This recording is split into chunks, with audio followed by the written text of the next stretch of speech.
Okay, so we got Glen on the telephone. So everyone that was looking forward to Glen's beach body on the stream from the Cayman, we don't have it today. We have him on the old-fashioned telephone. We'll go to NFL in a sec here. We got to start CFL when we're talking with you, Glen. And Andrew Harris brought in Riderville as a running backs coach. I got to tell you, when I started the show yesterday, when I saw it yesterday morning, I was surprised. Yeah, I wasn't really. I know I've talked to Andrew a few times, and actually he's also interested in TV and has been since he retired, and that possibility if there was any openings. And I've talked to our executive producers thinking he would be very good on the air, but he also was digging into coaching as well and real excited about it. I've had many a conversation with Andrew, and I think what guys like AJ Ouellette already know, but younger guys that are in that team, whether it's in that locker room, whether it's a running back or not, it doesn't have to be a running back. He will be somebody that they can lean on. He's very articulate. He examines the game and examines game film like offensive coordinators do, and he did as a player as well. He wasn't just a guy that just went on pure instincts. So when he's trying to teach the game to a young player and the next level of the game from college, either side of the border, and there's a difference, and just what it takes to commit to the mental side and commit to the study habits. And what are you looking for when you watch game film or now video on your iPad and things like that? Not just watching it to get a feel for the game, which I've heard many players, even in the pro level, sometimes say, I watch the film to get a feel for it. No, the film, the video that you watch of your opponent is your work. It's your work. I mean, the physical stuff everybody does, and everybody's good at that level. But the difference is the commitment to the mental side, and Andrew will really push that. He's that type of guy and has been that kind of player. The other side with Andrew, and this is why I think this is an outstanding hire, because he'll be a consultant for the offense, for guys that are having, maybe you're in a bit of a slump as a DB or something, and he'll be a guy you can talk to. But he's, the way he made it is, I think, ideal for a coach. That it wasn't that he was this tremendously gifted 6'4", could run like the wind, jump out of the gym athlete. He came through junior football. He had to pay his dues. They wanted to switch his position. They wanted to make him a fullback. Finally Wally Buono gave him a chance in Vancouver. And, he took full advantage of that opportunity, and the numbers speak for themselves, and his championships and all of it. So, when you come from having to dig and work and do all the stuff just to get that opportunity, I think it really can assist you as a coach. It really can. It can help you in how you approach it with young players. You're a good man, because usually when you go back and people want to start in TV, they make them grind a bit. I was going to say we could talk to our friends from Access Communications here, maybe get them on the Regina Humane Society telethon, maybe a little Access 7 bingo to start, Glen, but you're going right to TSN. You're a good man. Does he remind you of anybody that's that you've seen that's kind of come from the game, maybe even from the running back position, that's made the transition to coaching? Made the transition. Well, I guess on the defensive side, Ryan Phillips, that would be the guy that in Vancouver, the defensive coordinator this year, he will be the DB coach and co-coordinator with Mike Benavides. But I felt like Ryan Phillips was the same type of player. He was a guy that whenever I would interview him or talk to him, I could see immediately that the cerebral part of the game was his focus always. And, how can I get an edge? How can I How can I find that one little giveaway that the offensive receiver is giving me?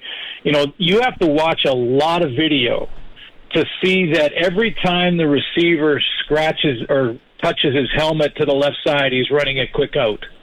You know, like you have to, and that's kind of a silly movie type thing. But my point is that you can find those tells from an offense, but you have to watch hours and hours of video. And Ryan Phillips was that guy. So, you know, then he makes the transition and he becomes a great coordinator. Now they're shaking things up a little bit in Vancouver this year with him, and we'll see what happens. But you know, that would be the comparison. Different position, different type of athlete, but made the transition nicely because he was that type of player. That's why we see guys. That's why we see so many quarterbacks become coaches.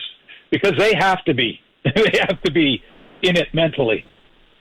Yeah, Suits, I loved what you were talking about, Andrew, specifically earlier, because in my short time, we'll call it around the CFL, you know, we've learned or heard around the biggest transition for those former players becoming coaches is that extra time and that extra attention to detail that's required on the coaching side. So it will be interesting to see how Andrew does kind of transition into that. He did get some experience last year at the junior level, so has that understanding. But even for yourself moving into TV, you must have gone through a little bit of that transition as well in that game preparation, and like you touched on, having to kind of look at the game with some different eyes. But maybe just speak to that extra time and those extra hours you got to put into that preparation when you're not just on the player side.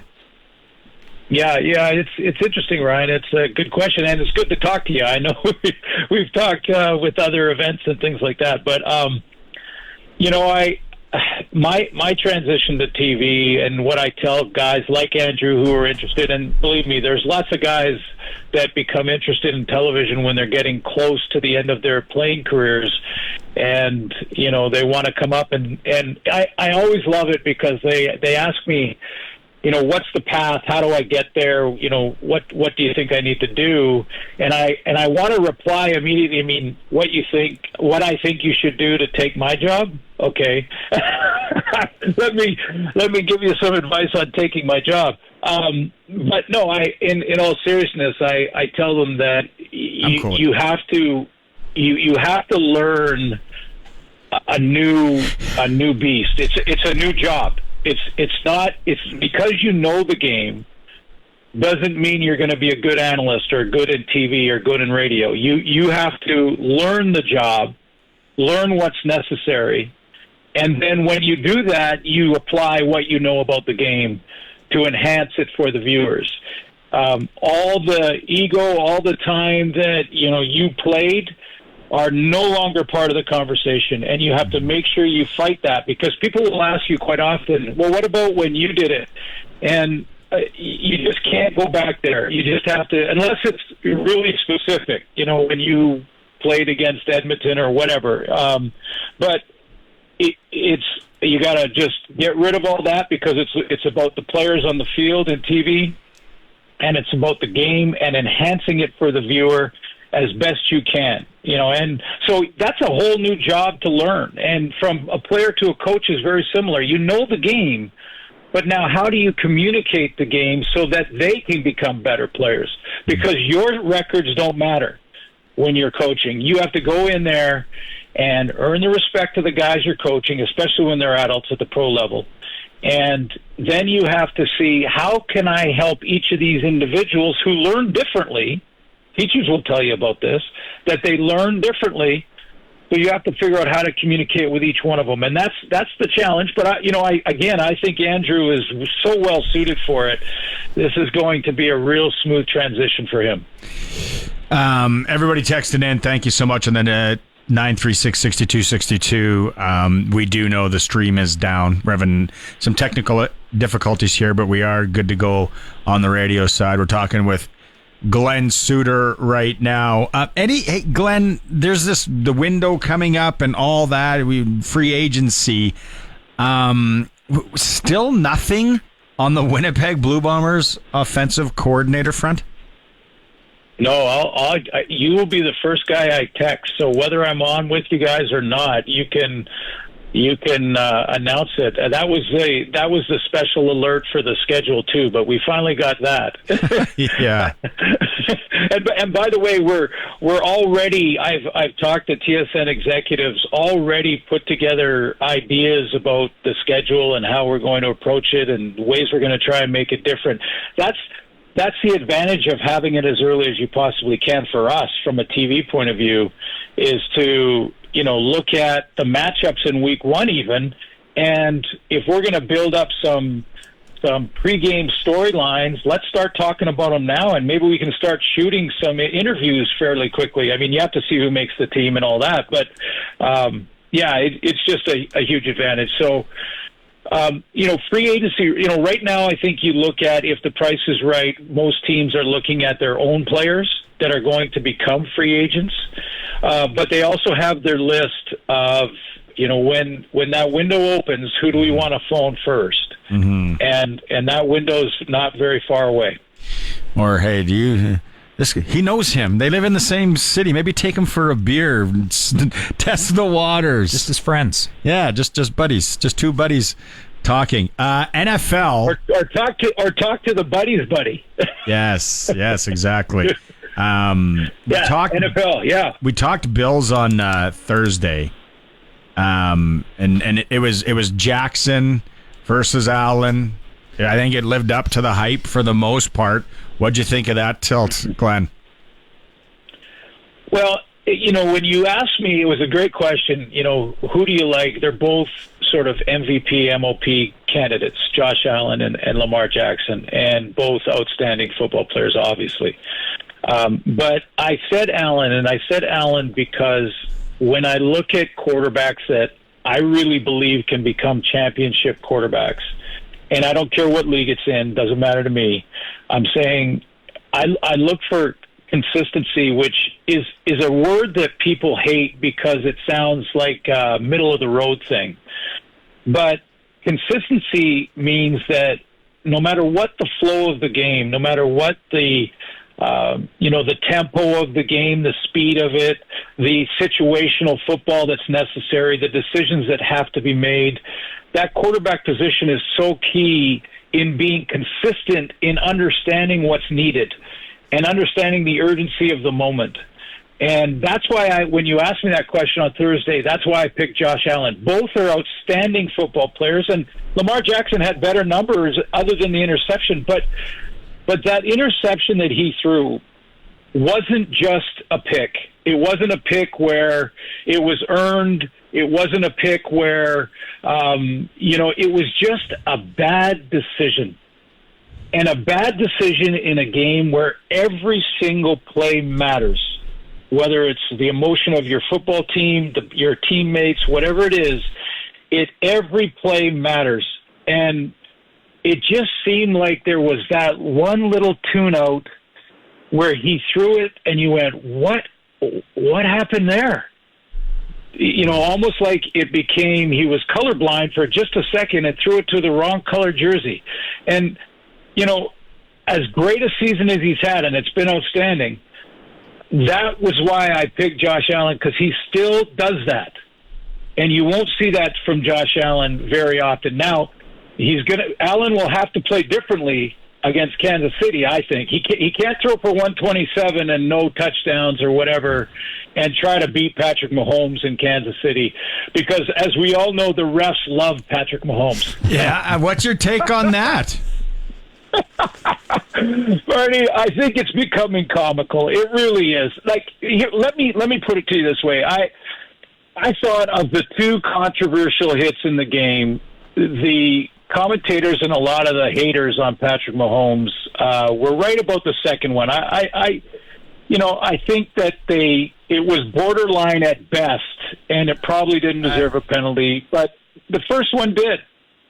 The first one was high enough into the neck and head area that it was after the throw that you're going to call that. They're protecting all the quarterbacks. But to think that the refs are going into games, whether it be in the CFL or the NFL, and protecting a certain player or wanting one team to win or another, guys, I'm telling you, yes, it's possible because of gambling or whatever, but it's not happening. It doesn't happen. They're not favoring Patrick Mahomes. They're the best team in the league. They know how to win, and that's why everyone hates them. But, the one thing that really bothered me with Mahomes, and I'm glad we brought it up because football cannot have this, and I'm going to exaggerate, but if it were up to me, I'd make it an automatic disqualification if you flop.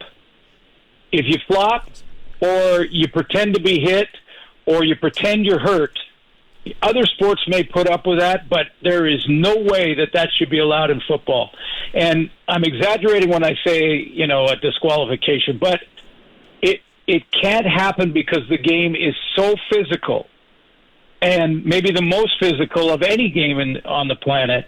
And when you play that type of sport, you cannot flop. And that time that Patrick Mahomes ran out of bounds, and just as he was going out of bounds, he slowed down. Troy Aikman was all over it, and he was bang on.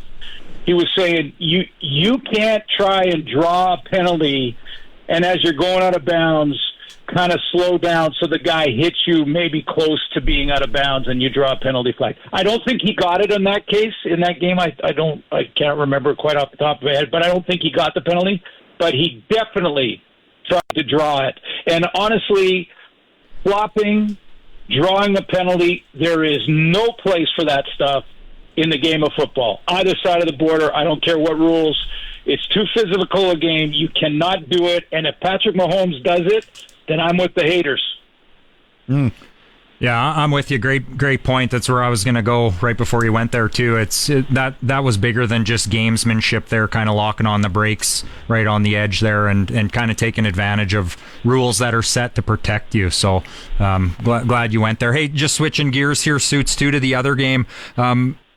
What have you been feeling about specifically the Commanders? Jaden Daniels, have you heard about him training with the VR equipment and watching video at 1.5 or 1.75 times speed to train his brain a little bit quicker?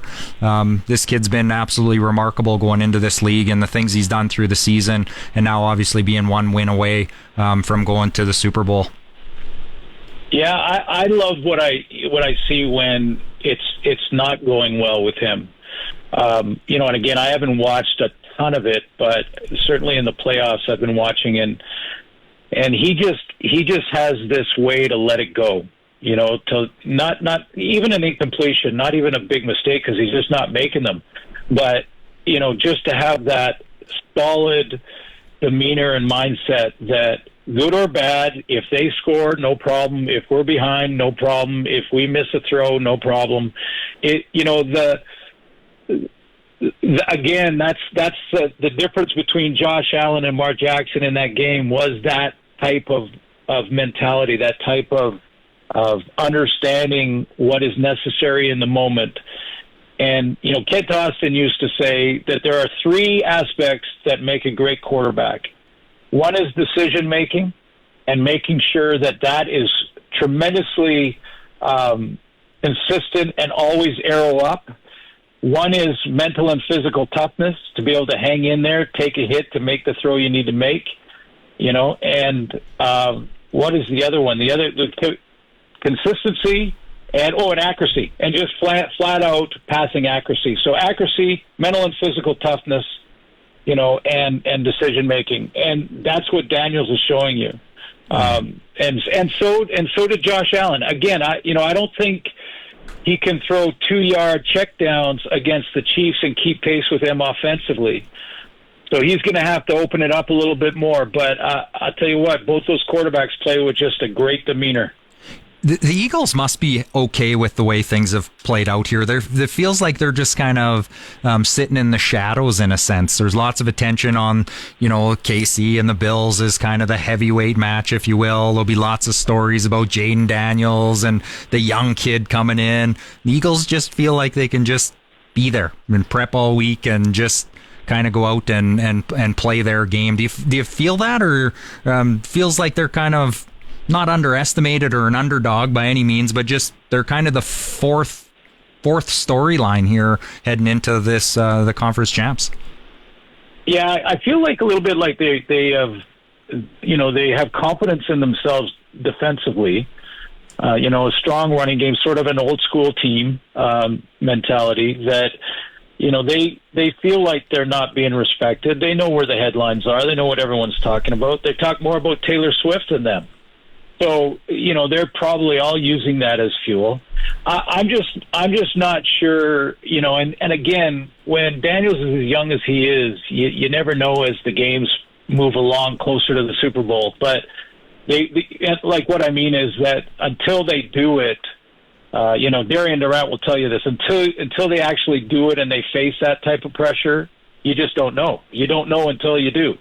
So we'll see what happens. But can Jalen Hurts, if Washington starts to, hit the 30 mark in scoring, can Jalen Hurts match that? I'm not sure. And that's the question I would have with the Eagles. Okay, I want to wrap it up and ask you this. You still play a little rec league hockey. Tyler Myers plays for the Vancouver Canucks. It's full-fledged cross-check season around the NHL. That's not something you do when you're out there, is it, Glenn? Cross-check guys to the chicklets? Well, I've been in a couple of, when your goalie gets run. When it happens to me, I don't care really, and quite often it does happen to me because when you play beer league hockey and you're also on TSN. I guess some guys. Hold on, I was gonna say maybe it was a guy that you gave scuba diving lessons to his wife in the Caymans. Well, that could be part of it too. But like when they know that you're the TSN guy, they think they're going to get on TSN if they cross check you in the back or something. But so I get a lot of that. But when our goalie gets run, I'll go to the face-off circle and the very next face-off and say, okay, if that's the way we're going to play and the penalty wasn't called, then tell your goalie it's going to happen. I like it. Go tell them that it's going to happen because there was no penalty called, and that what we just saw that's not going to be accepted. So if my teammates are getting attacked like that, especially our goalie, then I can see it. Then that's what happens. That's why consistency in officiating is so important. Because if the penalty is called, then okay, that was the punishment for the crime, and now you've got a 2-minute power play to beat the other team. I like but it. If there's no penalty called and you run our goalie, I'll give you the warning. I'll give you the heads up. It's happening. It's happening. I'm telling you. Glen Suitor. And it probably happens on this shift. Glen Suitor plays for keeps, and we're talking beer league hockey out there on the West Coast. Glenn, thanks so much today, and we will have another go-around on Thursday. Sounds good, guys.